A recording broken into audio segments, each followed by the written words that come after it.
মাত্র 10 মিনিটে বেন্না ডাকালা কিন্তু এইরকম নাস্তা বানাই হেলাইতে পারবেন। বেন্না কালা মানে সকালবেলা কোনো রকম ঝই ঝামেলা ছাড়াই সকালবেলা ঘুমের থেকে উঠেই বেশি হাতে সময় থাকে না, তখনই এই নাস্তাটা বানাই ফেলা যায়। হাজার হাজার কোটি কোটি জালিযুক্ত এই নাস্তাটা খাইতে কিন্তু বেমালা মজা। এই নাস্তাটা সহজে বানাইয়ে কিন্তু সকলটির মন খুব সহজেই জয় করে লইতে পারবেন। এই নাস্তাটা খাইতে এত পরিমাণ মজা, আর বানানোর কোনো ঝামেলা নেই। দেখতেই পাইতেছেন কতটা জালিজার যুক্ত হয়েছে নাস্তাটা। তো চলে রেসিপিটা শেয়ার করি। সেই জন্য প্রথমে যেটা লাগবে মগু সেইটা হয়েছে আটা। আপনারা চাইলে ময়দা লইতে পারেন, তাই দৈনন্দিন খাবারে ময়দা ব্যবহার না করে আটা ব্যবহার করাই খুবই খুবই ভালো। সেই এরপর দিয়ে দিব 2 টেবিল চামচ চিনি আর পরিমাণ মতো সামান্য একটু লবণ। আপনারা চাইলে চিনি পরিমাণ অবশ্যই কম দেবেন, চাইলে আরও বেশি করেও দিতে পারেন। এই আপনি রুচি মতোই ব্যবহার করবেন। সেই এরপর পানি দিতে হবে। পানি দিয়ে কিন্তু একটা ডো বানাই লইতে হবে, মানে একটা পাতলা ব্যাটার বানাই লইতে হবে। এনে কিন্তু মুই নর্মাল পানি দিছি, কোনো রকম মানে গরম ঠান্ডা পানি দেয়নি। নর্মাল পানি দিয়ে এরকম একটা ঘনত্বের ব্যাটার বানাই লইতে হবে। গুটানাটা করে করে কিন্তু একদম সুন্দর স্মুথ একটা ব্যাটার বানাই লইতে হবে।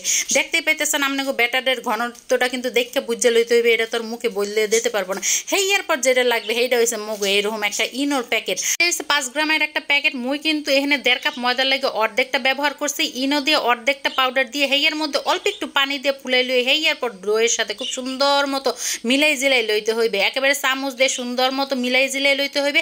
এটা কিন্তু আবার ওভার মিক্সিং করা যাবে না। আস্তে ধীরে যখনই এই ইনোটা সুন্দর মতো ব্যাটারের সাথে মিললে জিললে একাকার হয়ে যাবে, তখনই মনে করতে হইবে যে মগু ব্যাটার কিন্তু একেবারে তৈয়ার হয়ে গিয়েছে।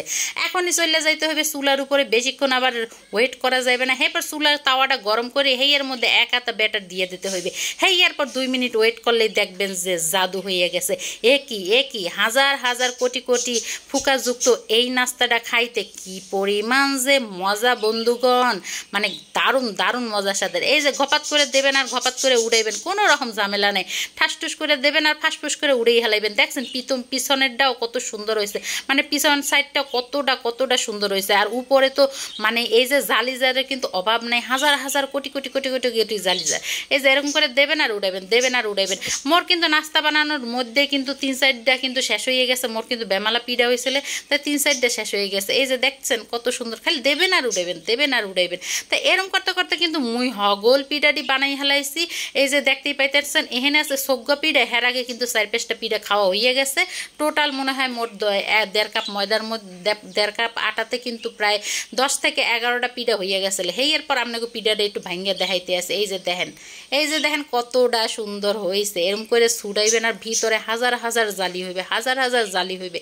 আর এই পিঠাটা কিন্তু সকালবেলা আপনারা হুদাই খাইতে পারেন, আবার জেলি দিয়েও খাইতে পারেন, আবার মাংসের ঝোল দিয়েও খাইতে পারেন। তো সবচেয়ে মজার বিষয় হয়েছে কি জানেন, মুই তো দুধ চা দিয়ে এইটা খাইছি, মোর দ্বারে বেমালা পছন্দ হয়েছে। মানে দুধ চায়ের লগে ওইটা খাইতে কিন্তু বেমালা মজা। তো আজকের এই রেসিপি আপনাকে দ্বারা কেমন লাগছে জানাইতে কিন্তু একটুও বলবেন না। যদি ভালো লাগে থাকে তাহলে লাইক কমেন্ট শেয়ার করতে কিন্তু একেবারে বলবেন না। শেয়ার করে আপনার টাইম নিলে রেখে দেবেন, জানি মন চাইবে দেখে নেবেন। তো আজকে পর্যন্ত ধন্যবাদ। আসসালামু আলাইকুম।